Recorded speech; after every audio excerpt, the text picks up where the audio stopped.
Assalamu alaikum. This is Kashif Ali. Welcome to my English YouTube channel English with K.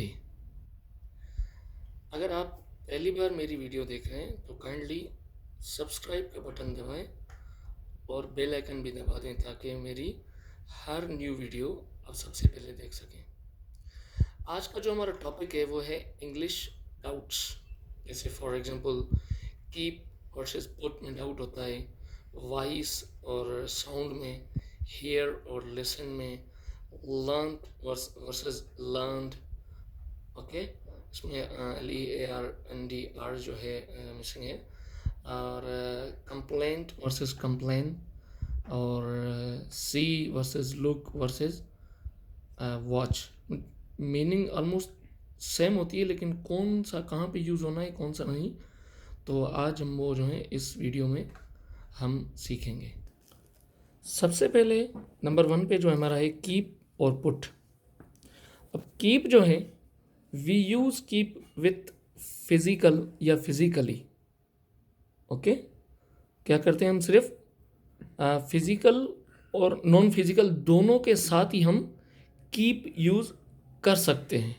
ठीक है, जैसे for example keep मतलब तो दोनों का रखना होता है, सही है। ये बात अपने तक रखना, ठीक है। तो ये इसके लिए हम जो है कीप दिस थिंग या keep this matter with you या इस टाइप का जो है आप उसके लिए आप कीप इस्तेमाल कर सकते हैं। उसके बाद आपका जो है पुट, ठीक है। पुट जो है आप सिर्फ we use put with physically, सिर्फ फिजिकली जो चीज़ें होती हैं, ठीक है, जिनको हम देख सकते हैं छू सकते हैं, उसके लिए हम पुट यूज़ करते हैं। I put the pain on the table, ठीक है। I kept the pain on the table, ये दोनों ही सही है। क्यों? क्योंकि पुट जो है सिर्फ यहाँ पे फिजिकली जो है किसी चीज़ के लिए इस्तेमाल हुआ है, ठीक है।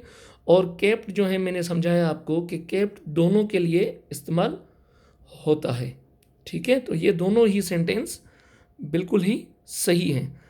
Please keep it to you, मतलब वो जो मैंने आपको बताया था कि ये बात अपने तक रखना, ठीक है। तो please keep it to you. दूसरा है I always keep my words. Mean जैसे होते हैं बंदे, जैसे प्रॉमिस करते हैं कि मैं अपने हमेशा ही अपनी बातों पे पूरा उतरता हूँ, खरा उतरता हूँ, ठीक है। तो किसी और के लिए भी यूज़ होता है कि he is the man of the, या ही कीप्स हिज वर्ड्स, वो अपनी बातों का खरा है या पूरा उतरता है। एक प्रॉमिस के तौर पे जो है आप इसको कह सकते हैं, ठीक है। तो इसमें ये फिज़िकली यूज़ नहीं हो रहा। दूसरा है आपका कंप्लेन या कंप्लेंट। कंप्लेंट जो है आपका वर्ब है, शिकायत करना, और कंप्लेंट जो है शिकायत वो नाउन है, ठीक है।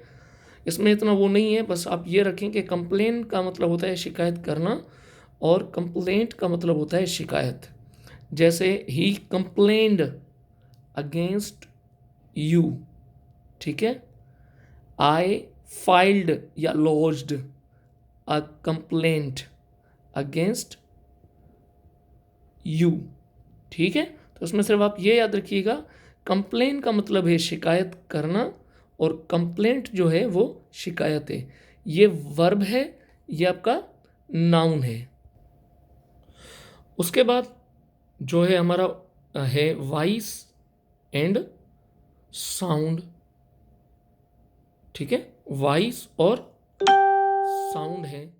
अब देखें इसमें जो मैंने किसी भी लिविंग थिंग्स के मुंह से आवाज़ निकले, ठीक है, तो वहाँ हम वॉइस इस्तेमाल करते हैं। किसी भी लिविंग थिंग मीन जानदार के मुंह से कोई वर्ड निकलता है तो वहाँ पे हम वॉइस इस्तेमाल करते हैं, ठीक।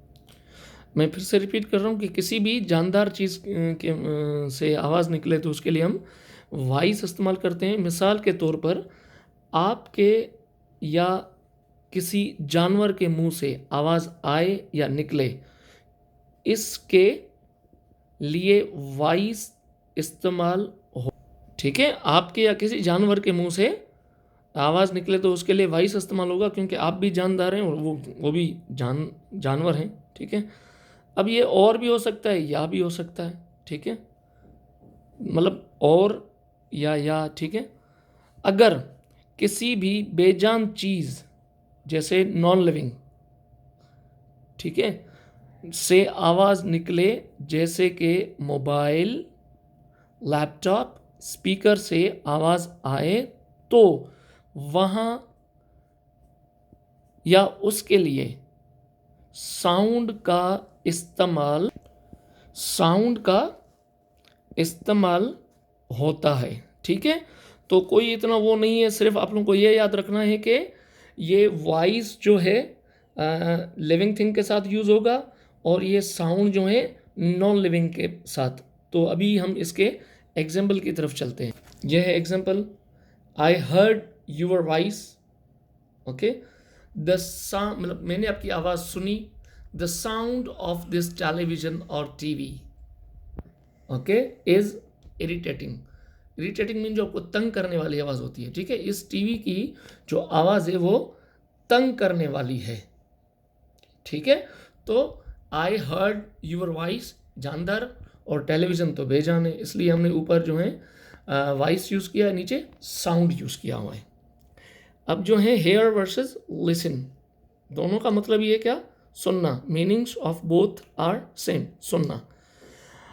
आपके पास कान है, इसलिए जो भी आवाज़ होगी या आएगी ऑटोमेटिकली आपको सुनाई देगा या आपको सुनना पड़ेगा। इसलिए हम इस्तेमाल करते हैं, क्या इस्तेमाल करते हैं, हेयर। ठीक है, मीन फॉर एग्जांपल आपको कान है, तो कोई भी आवाज़ बाज़ार से गुजर रहे हैं या घर में बैठे हुए हैं, पानी की आवाज़ आ रही है, किसी भी चीज़, आपको कान है तो आप बहरे नहीं, आपको सुनाई देगा। उसके लिए हम हेयर इस्तेमाल करते हैं। ओके, हेयर और ठीक है, अगर आप सुनना चाहते हैं मीन इंटेंशनली, ठीक है, मीन आप अपनी विश से और इंटेंशन से सुनना चाहते हैं, मतलब आप चाहते हैं कि मैं सुनूं, वहाँ मतलब आप चाहते हैं कि मैं सुनूं और ध्यान से, तो इसके लिए हम लिसन का इस्तेमाल करते हैं। किसका इस्तेमाल करते, लिसन का इस्तेमाल करते हैं। तो आइए इनके एग्जाम्पल की तरफ चलते हैं। देखें, फिर से बता रहा हूँ, सुनाई पड़ जाएगा हेयर, जैसे आप चाहें वहाँ लिसन का इस्तेमाल करें। Example, I heard the sound of fan when I enter in the room. Okay, या when I entered in the room, he was listening to new song. ठीक है, सॉन्ग्स तो जाहिर सी बात है, आप अपनी पसंद की सुनेंगे और वो सुनना चाहेंगे, खुद ही प्ले करेंगे, तो इसके लिए हमने लिसन लगाया हुआ है। और ये चीज़ एक याद रखिएगा कि we always use to after listen, listen के बाद हम टू ही इस्तेमाल करते हैं प्रपोजिशन, ये चीज़ याद रखिएगा। ठीक है, उसके बाद आपका आता है see versus watch versus look. इसमें दो टाइप की होती हैं, एक तो ये है कि सी नॉर्मल चीज़ों के लिए यूज़ होता है, सी द थिंग्स। दूसरा वॉच जो है तो अब उसको थोड़ा टाइम आप देखें, उसके लिए हम वॉच इस्तेमाल करते हैं। तो वॉच जो है, हम जो है जैसे थोड़ी देर के लिए, अरसे के लिए, जैसे मोबाइल, टेलीविज़न या मूवी वगैरह, तो उसके लिए हम यूज़ करते हैं। और लुक जो है, मैंने किसी को मुतवज्जा अपनी तरफ करना हो तो उसके लिए, एक तो ये होता है। दूसरा ये होता है see, if you have eyes you can see, अगर आपके पास आंखें हैं, ठीक है, जिस तरह से आपके पास उधर कान थे तो सुनाई पड़ जा रहा था, यहाँ पे ये है कि अगर आपके पास आंखें हैं तो आपको दिखाई देगा या आप देख सकते हैं। ये नॉर्मल यूज़ होता है या नॉर्मली इस्तेमाल होता है। उसके बाद है watch. Okay, watch, if you want to see, अगर आप देखना चाहते हैं इंटेंशनली, ठीक है, then use watch. Okay, we use watch for moving object. अब ज़ाहिर सी बात है, अगर आप मूवी देखना जाते हैं या कहीं जाते हैं तो वहाँ पे क्या होता है, वॉच का होता है, वॉचिंग मूवी वगैरह। तो जाहिर सी बात है वहाँ पे इंटेंशनली जाते हैं, अपनी पसंद की मूवी देखने जाते हैं, और वो मूविंग ऑब्जेक्ट है, ये तो आपको पता है। ठीक है, तो ये मूविंग ऑब्जेक्ट के साथ यूज़ होता है। वॉच जो है हम इस्तेमाल करते हैं जहाँ हम चीज़ों को शौक से या इंटेंशनली यहाँ पे थोड़ी स्पेलिंग मिस्टेक है, ठीक है, देखें, ठीक है, जहाँ हम चीज़ों को शौक से या इंटेंशनली, ठीक है, देखें और कुछ देर तक देखते रहें, उसके लिए हम वॉच इस्तेमाल करते हैं। उसके बाद आता है look, means to direct your object, okay, your eyes in a particular direction. Again I am repeating, look means to direct your object, your eyes in a particular direction, mean आपकी eyes की जो direction हो वो particularly direct उसी object पे ही हो, ठीक है। और when you will see for a particular thing, इसमें भी इंटेंशनली है, देन वी यूज़ लुक, ठीक है। एक और चीज़ मैंने आपको बताई वो ये थी कि ख़ास डायरेक्शन या किसी को मुतवज्जा करने के लिए, उसके लिए हम लुक यूज़ करते हैं, ठीक है। आपका एग्जांपल है, अभी एग्जांपल्स हैं आपके, I saw my friend there, normal है, ठीक है। वॉच की एग्जांपल है, ही इज़ वॉचिंग मूवी, ठीक है, ये भी एग्जांपल है। इफ़ यूअर और any sentence, okay, is in perfect tense, like, अब यहाँ पे ये गौर से सुनिएगा, अगर जुमला जो है परफेक्ट टेंस में है तो ही हैज़ सीन अ मूवी, ये भी हो सकता है। You can use seen because, क्योंकि नेटिव्स जो इंग्लिश बोलने वाले हैं, जिनकी मदर टंग है, वो यूज़ करते हैं। अब वो क्यों यूज़ करते हैं उनको तो हम कुछ नहीं कह सकते, ठीक है, because natives are using, okay. ये देखें, look at this pen, mean किसी को हम मुतवजा कर रहे हैं या किसी पर्टिकुलर चीज़ के बारे में या उसके लिए इशारा कर रहे हैं। अभी जो है आपका लर्न और लर्नड, ठीक है, इसकी जो है आपके बेस फॉर्म है लर्न, लर्नड, लर्नड भी कहते हैं सेकंड फॉर्म को, लेकिन मोस्टली लर्नड और लर्नड जो है थर्ड फॉर्म को कहा जाता है, ठीक है।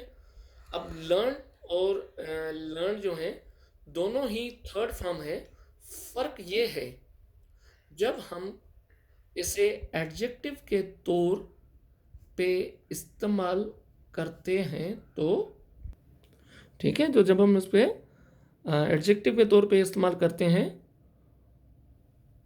तो इसे लर्नड, ठीक है, ईडी, लर्नड पर्सन, ठीक है, जिसका मतलब है, तो इसे लर्नड, ठीक है, ईडी को हम अलग से पढ़ते हैं। अगर हम इसे एज एन एडजेक्टिव जो है के तौर पे इस्तेमाल करेंगे तो इसको ईडी को अलग पढ़ते हैं, जिसका मतलब होता है कि एजुकेटेड या स्कॉलर, जिस तरह कहते हैं he is a learned person, okay, तो उसको हम एज एन एडजेक्टिव ऐसे पढ़ते हैं।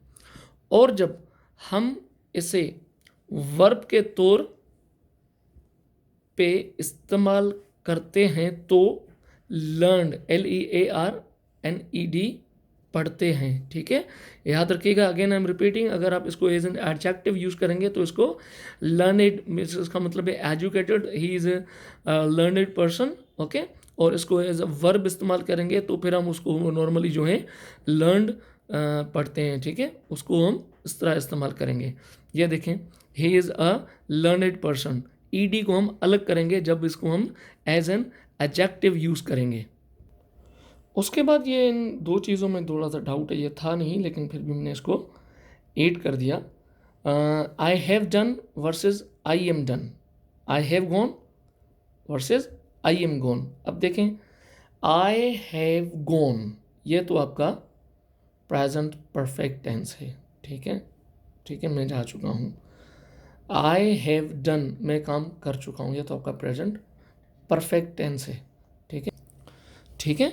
लेकिन अभी जो है I am done, I am गोन, ये क्या होता है?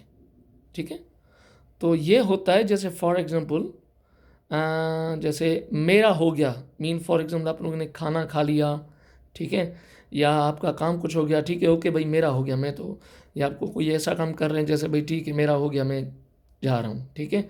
और जैसे फॉर एग्जांपल आई एम गोन, मैं तो गया, किसी चीज़ में आप फंस जाते हैं या कोई गलती करते हैं, जैसे फॉर एग्जांपल पेरेंट्स होते हैं, बोलते हैं भाई अभी भी मैं तो गया बस, जैसे मैं आउट हो गया बस मैं तो गया, जैसे कोई दूसरा बॉलर आ जाता है, जैसे कोई होता है, तो आपके मुंह से बोलते हैं अभी मैं तो गया, या आपसे गलती हो जाती है, तो इस तरह के सेंटेंस आपके मुंह से निकलते हैं। तो ये फ़र्क होता है, ये आपके प्रेजेंट परफेक्ट टेंस है, और ये जो है आई एम डन मीन मेरा हो गया, आई एम गोन मीन मैं तो गया। आई होप आप लोगों को ये चीज़ें समझ आ गई होंगी। ठीक है, do not forget to subscribe my channel. Thank you, अल्लाह हाफिज़।